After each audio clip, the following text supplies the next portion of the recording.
welcome to Half the Battle. Well, as promised, today we're gonna see some serious deek. Let's find out what happens when the writers from Captain Planet accidentally wander into the wrong studio.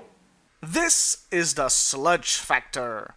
Like I mentioned in my cesspool review, we start at a chemical plant where a CEO is talking about a new super fertilizer.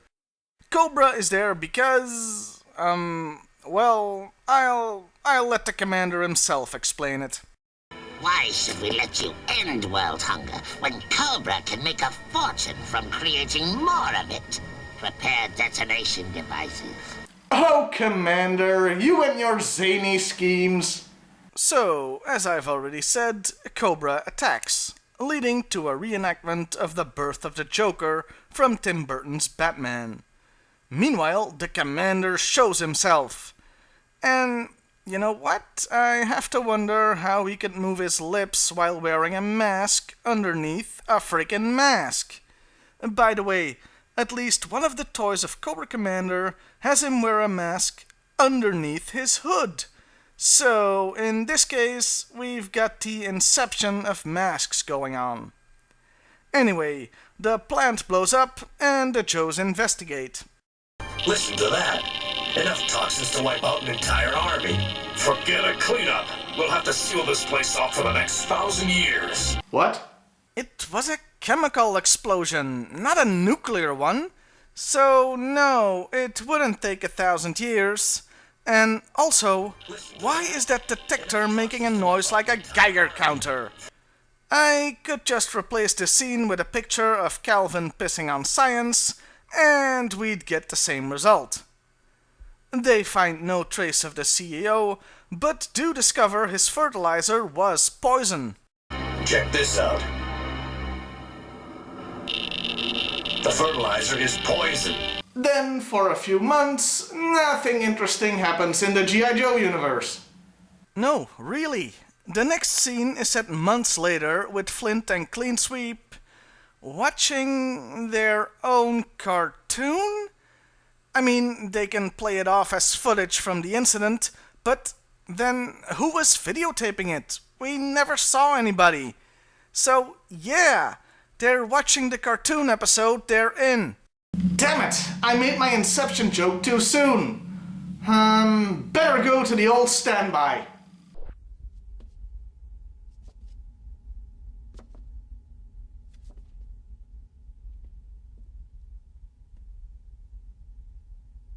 What the hell am I looking at?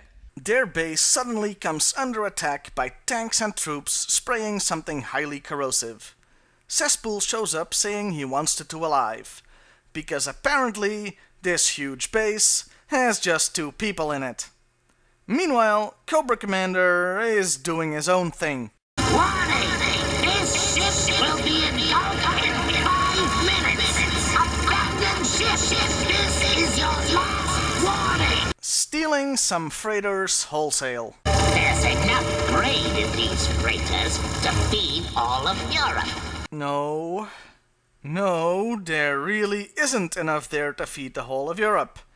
Not even to feed the whole of Belgium. This is another one of those things, like back in Cobra Stops the World, where 5 oil tankers represent all the oil in the world. And they also proceed to steal a few trucks full of fruit and vegetables. I presume these were meant to feed all of Australia. They are spotted by major altitude and engage. And you see sludge vipers in the helicopters. Which makes absolutely no sense in the context of this story. They exclusively work for Cesspool, who hasn't teamed up with Cobra yet. So this is a continuity mistake. The Joes show up and manage to save exactly 0 of the food. But Major Altitude gets to do pratfalls at least. Also, out of context, this looks like he's bathing in blood. Oh look, Cobra Commander is monologuing again. I'll call them Cobra. Cobra mods. They will be everywhere. My prices will be far higher than even those so-called convenience stores. And yet, everyone in the entire world will shop there because I will have stolen all the food. Yes, a couple of freighters and 2 trucks. Truly, the world is doomed. Doomed!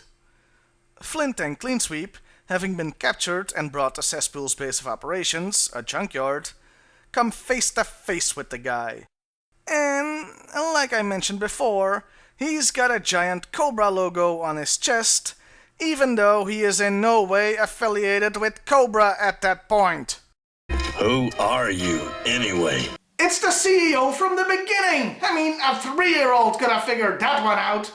Cleansweep is gonna be hunted for sport, because bad guys are forbidden from just shooting their enemies, while Flint is imprisoned. Well, I mean, they tried to imprison him anyway. And just listen to this voice acting. And if you hadn't put locks on your doors, you'd be able to get out.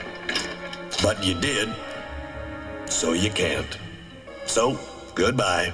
That is just atrocious. I mean, the frickin' Borg show more emotion when they talk.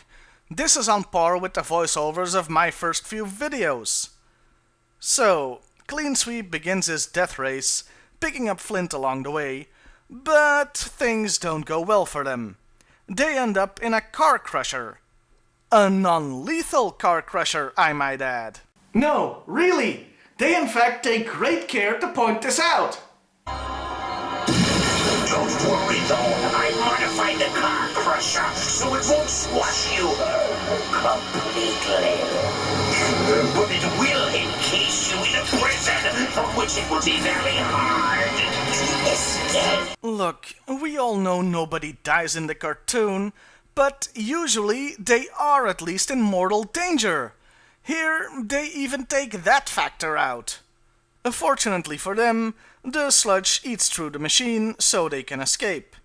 Flint elects to stay behind so he can figure out what Cesspool's plans are, as well as his super duper secret identity.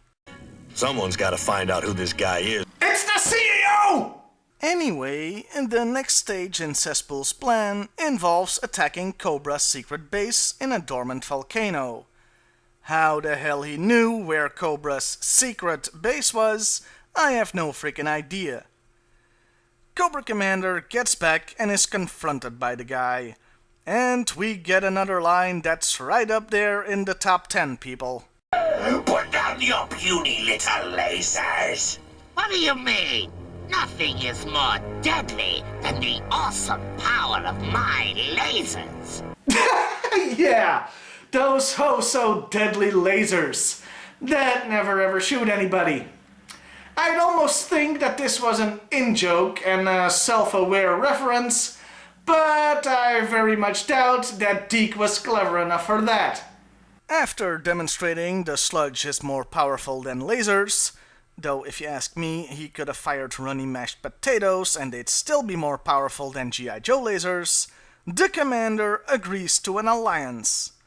And the episode ends with Cesspool taking off his helmet, revealing him to be, in fact, the CEO from the beginning of the episode.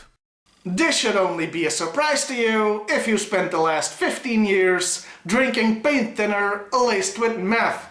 So, that was the Sludge Factor, Part 1. There are plot holes big enough to sail the USS Flag through.